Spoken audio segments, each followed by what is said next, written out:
প্রিয় দর্শক, আসসালামু আলাইকুম। শ্রীলঙ্কাবাসী কেমন আছেন আপনারা? আহ, শ্রীলঙ্কাবাসী বলছি কারণ হচ্ছে আহ, ধরেন আমরা যখন যাই বললেই তো মনে করেন ওনারা সেটারে গুজব মনে করে, ওনাদের শুনতে ভাল লাগে না। এক জায়গায় এসেছিলাম, বসে আছি আর কি। তো আপনার ফেসবুকে স্ক্রল করছিলাম, তো একটা নিউজ চোখে পড়লো। নিউজটা হচ্ছে ডেইলি স্টার পত্রিকার, তাদের এই নিউজটা আপনারা নিশ্চয়ই দেখেছেন যে দেশে পেট্রোলের মজুদ আছে 13 দিনের, আর অকটেনের আছে হচ্ছে 11 দিনের। এর পরপরই ধরেন ওই নিউজটা করলো হচ্ছে, আপনারা ডেলি স্টার ইয়েতে গেলে দেখতে পাবেন এখন জুলাই 26, 2022 আর জুলাই 27, 2022। তো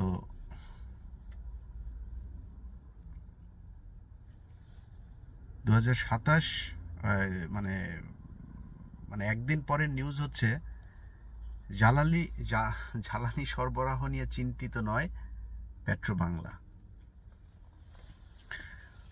এখন ধরেন যাদেরকে আমরা বাংলাদেশের সাংবাদিকতার আইকন মনে করতাম, যাদের সামনে দিয়েও কখনো প্রেস ক্লাবে যদি দেখতাম, সামনে দিয়ে যাওয়ার সময় হাত করে তারপরে মাথা একটু নিচু করে, হ্যাঁ, যাতে গায়ে পাটা লাগছে কিনা, খুব সম্মান টম্মান দিয়ে হাঁটা চলা করতাম, তাদের পত্রিকার হচ্ছে এই অবস্থা। তো আমরা যাই বলি সবই গুজব, সবই গুজব। এখন এই যে পেট্রোল আছে 13 দিনের, অকটেন আছে 11 দিনের, ডেইলি স্টারের মতো পত্রিকা কি মিথ্যা কথা বললো? যদি মিথ্যা কথা বলে থাকে তাহলে তোর বিশাল পানিশমেন্ট হওয়া দরকার, কারণ এত মানে সিরিয়াস ইস্যু নিয়ে ফাজলামো করবে কেন? তো এখন ঘটনা কিন্তু সত্যি। ধরেন আমি আমার ইউটিউব চ্যানেলে আপনারা যারা দেখেছেন, আমি একটা নিউজ করেছি যে বাংলাদেশ যে ডিজিটাল, এই ডিজিটালটা আসলে কেমনে হইলো এটা, মানে আসলে কি বাংলাদেশ ডিজিটাল? আমাদের এখানে আমেরিকাতে বসবাস করেন, আমেরিকাতে বসবাস করেও তারপরে বলে যে এই বাংলাদেশ নাকি ডিজিটাল। ওরা কিন্তু সব দেখে ডিজিটাল দেশ কাকে বলে, এগুলি কিন্তু দেখতেছে এখানে আমেরিকাতে থেকে, তারপরে বলে বাংলাদেশ হচ্ছে ডিজিটাল। তো আমরাও, যারা বাংলাদেশে আছে তারাও শুনছে, যার শোনার ইচ্ছা নেই তাকেও শুনতে হচ্ছে, আর যারা সুখে আছে তারা তো শোনাচ্ছেই, নিজেরাও খুব মহা খুশি।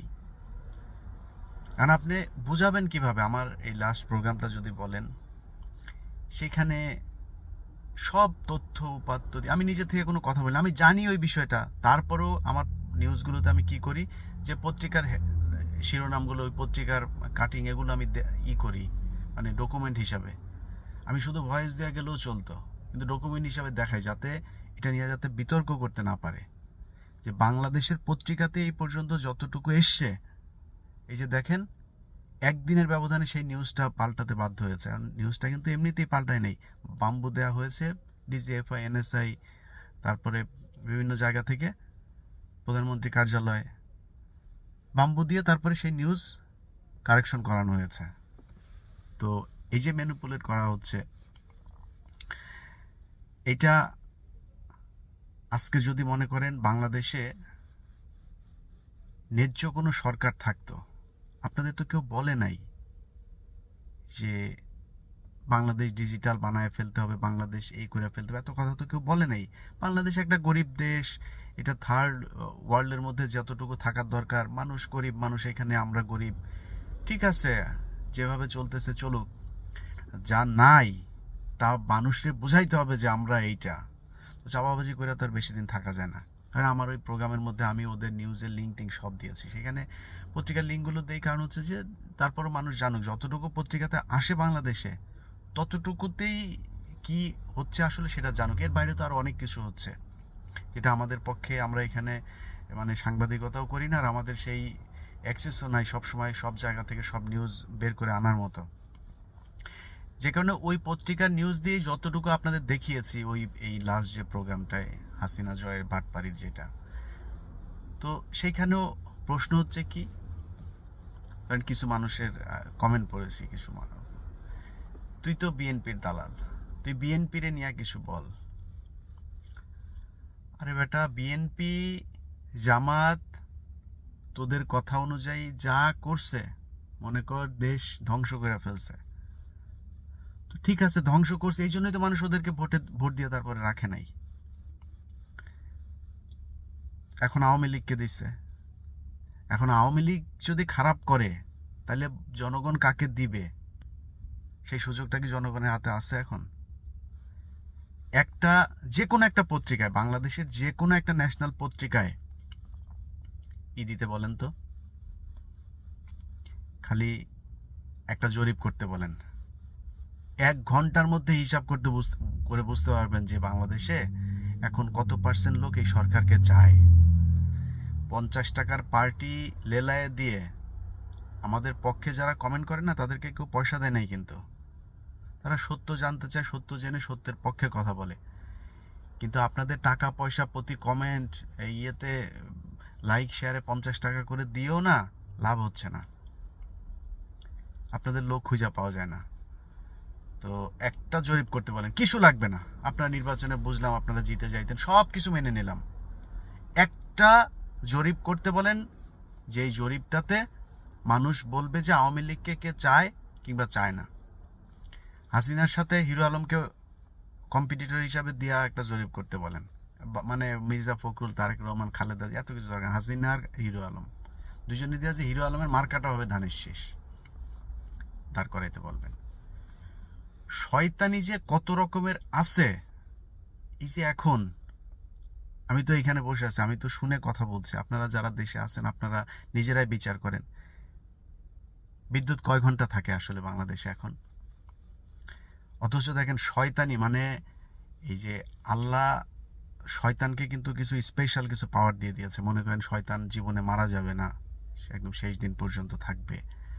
তারপরে শয়তানের মানে ওর যেই মানে সুপার পাওয়ার যেগুলো দেয়া, যে কোনো সময় পৃথিবীর এই প্রান্ত থেকে ওই প্রান্তে যেতে পারবে, হ্যাঁ, সব কিছু, এই যে এই পাওয়ারগুলো দেয়া না, এগুলো তো আল্লাহ নিজে দিয়েছেন।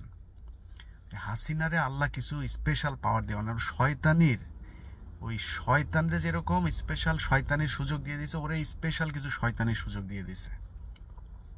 কত বড় মাপের শয়তান! এখন বলে যে 1 ঘন্টা করে শিডিউল করে তারপর লোডশেডিং হবে। আসলে লোডশেডিং হচ্ছে কয় ঘন্টা আপনারা নিজেরাই বলেন। মানে শিডিউলে 1 ঘন্টা করার দরকার কি? কারেন্ট তো এমনিতেই থাকে না 8-10 ঘন্টা, শিডিউল করছে 1 ঘন্টা। এটা কারণ কি জানেন?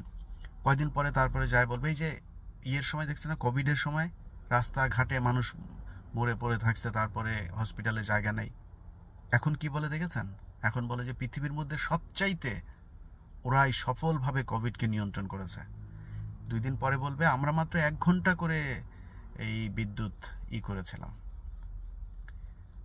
তো সুযোগ এটারে আবার অন্যভাবে বলার মতো পাবেন কিনা সেটা জানি না, বাট আমি চাই হাসিনারে বাইন্দা, হাত পা বাইন্দা হইলে ওরে প্রধানমন্ত্রী বানায় রাখা দরকার আরো কিছুদিন। ওরে অ্যাটলিস্ট 2026 সাল পর্যন্ত ওরে প্রধানমন্ত্রী থাকতেই হবে, না চাইলে ওরে বাইন্দা রাখতে হবে। তুই মানে দেশ চালায় যাবে, যা যা বসে এতদিন এগুলি প্রমাণ করে তারপরে যাবি, এটা করতে হবে। আমার এই প্রোগ্রামের মধ্যে যেটা বলতেছিলাম যে বিএনপির এগুলি কেন বলে না?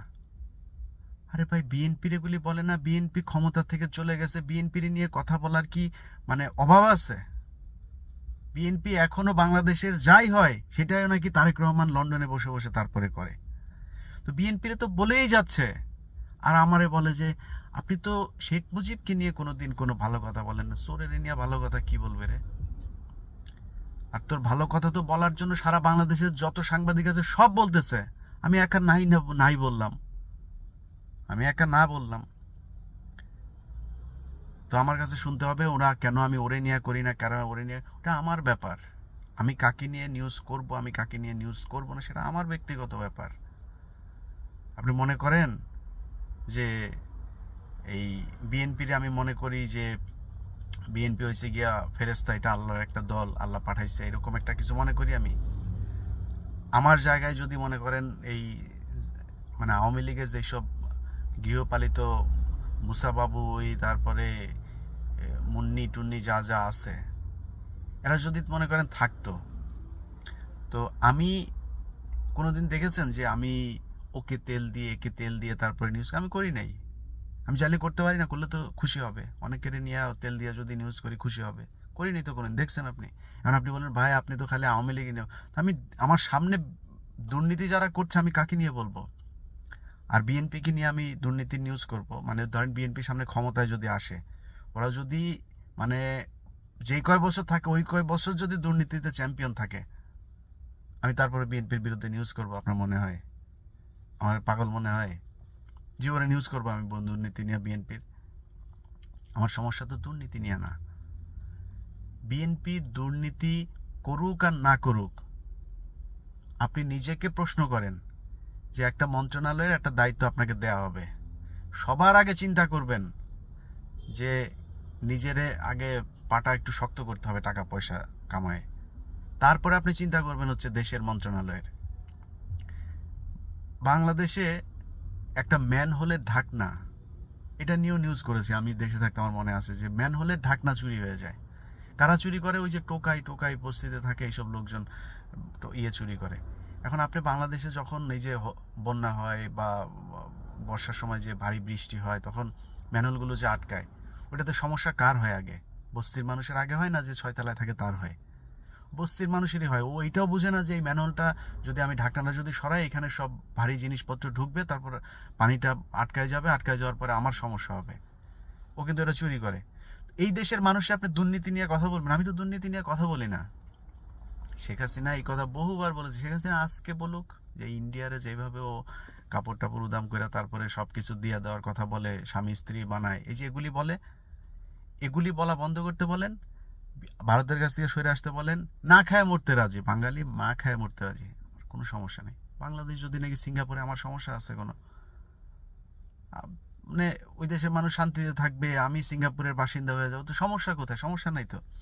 কিন্তু আপনাদের কাজ হচ্ছে যে যা মানে সুযোগ সুবিধা যা আছে সব ইন্ডিয়াকে দিয়ে দিতে হবে, বাংলাদেশের মানুষ যা মনে করে করুক।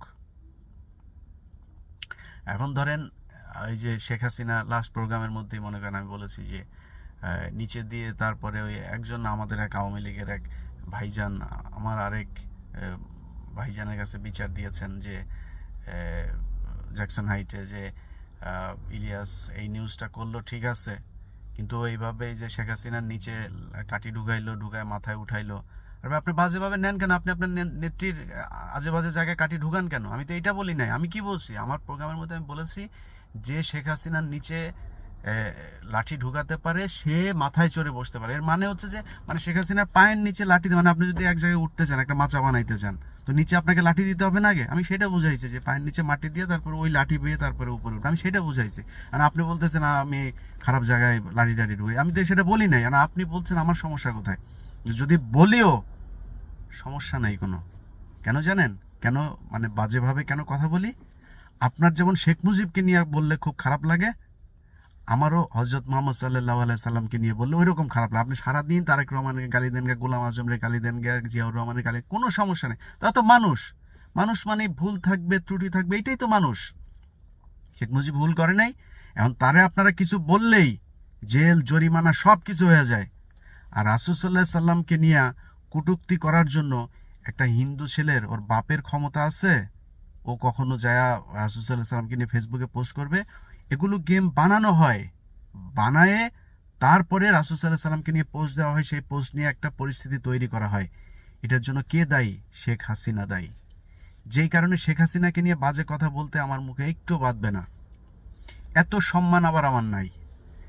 এই হযরত মুহাম্মদ সাল্লাল্লাহু আলাইহি সাল্লামকে নিয়ে আপনি কটূক্তি করবেন, বাজে কথা বলবেন, এগুলো করায় তারপরে প্লট তৈরি করবেন, রাজনীতি করবেন ক্ষমতায় থাকার জন্য, আর আপনাকে সম্মান জানায় জানায় তারপরে কথা বলতে হবে, এটা পারবো না।